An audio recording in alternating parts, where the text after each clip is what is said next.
Program Adiwiyata merupakan salah satu upaya pemerintah untuk mewujudkan sekolah yang peduli dan berbudaya lingkungan. Melalui program ini, sekolah diharapkan dapat menjadi tempat yang tidak hanya fokus kepada pendidikan akademik, tetapi juga membentuk karakter peserta didik agar mencintai dan menjaga lingkungan sekitar. Sosialisasi program Adiwiyata sangat penting untuk memperkenalkan nilai-nilai pelestarian lingkungan kepada seluruh warga sekolah, mulai dari kepala sekolah, guru, tenaga kependidikan, peserta didik, hingga komite dan orang tua. Dalam pelaksanaan sosialisasi, pihak sekolah menyampaikan tujuan utama Adiwiyata, yaitu menciptakan sekolah yang bersih, hijau, sehat, dan ramah lingkungan melalui berbagai kegiatan nyata, seperti pengelolaan sampah, penghijauan, konservasi energi, dan pemanfaatan lingkungan. Tetapi juga melatih keterampilan dan tanggung jawab sosial.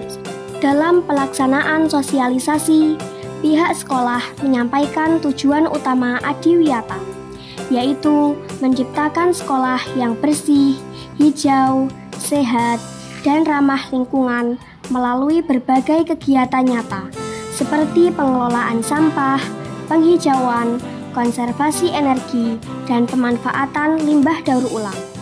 Kegiatan ini tidak hanya meningkatkan kesadaran lingkungan, tetapi juga melatih keterampilan dan tanggung jawab sosial siswa.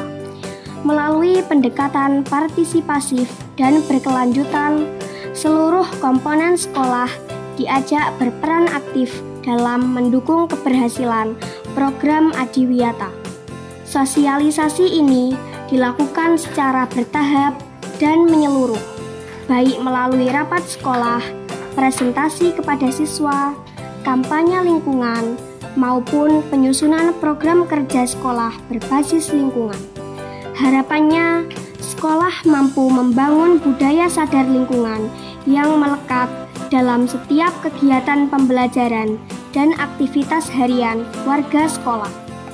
Dengan demikian, sekolah tidak hanya menjadi tempat belajar, tetapi juga menjadi agen perubahan yang mampu mencetak generasi yang peduli dan bertanggung jawab terhadap kelestarian lingkungan hidup.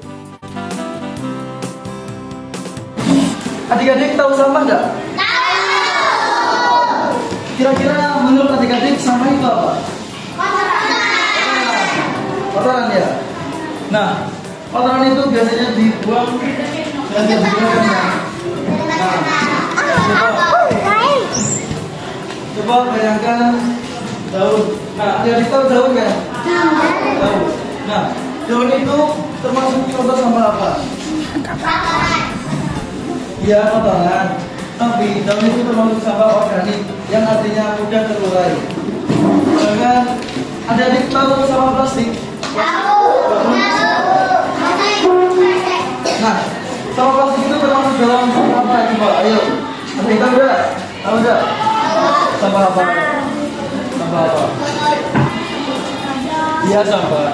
Nah, sampah plastik itu termasuk dalam sampah non-organik yang artinya sulit terurai.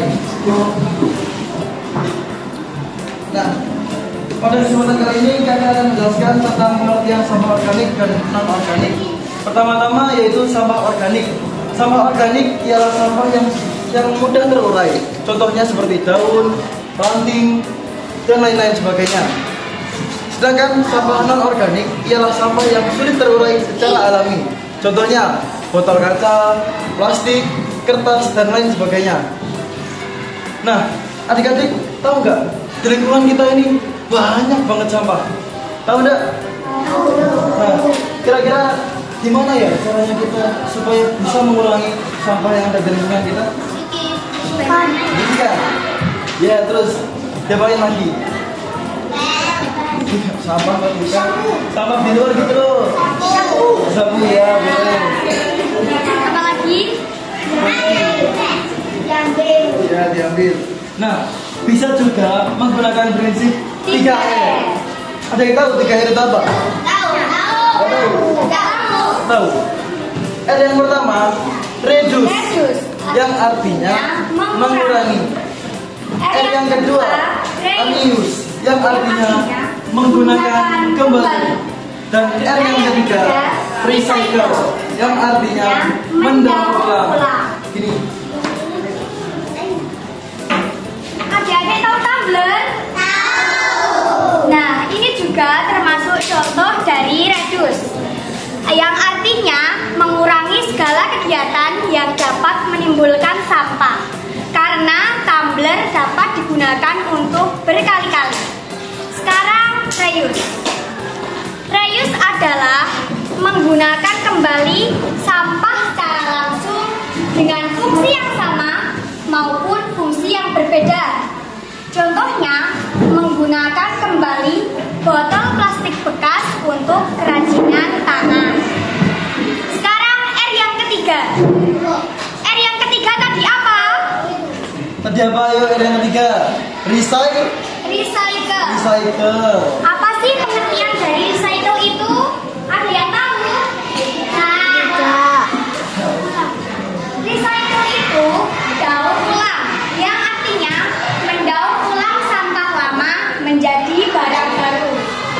Contohnya sampah organik seperti sisa makanan, daun, ranting dapat diolah menjadi kompos atau pupuk alami untuk tanaman.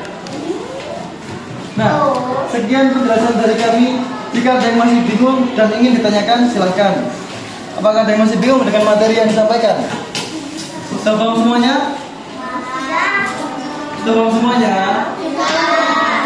Kalau kakak sudah paham semuanya, jawabannya sudah paham semuanya.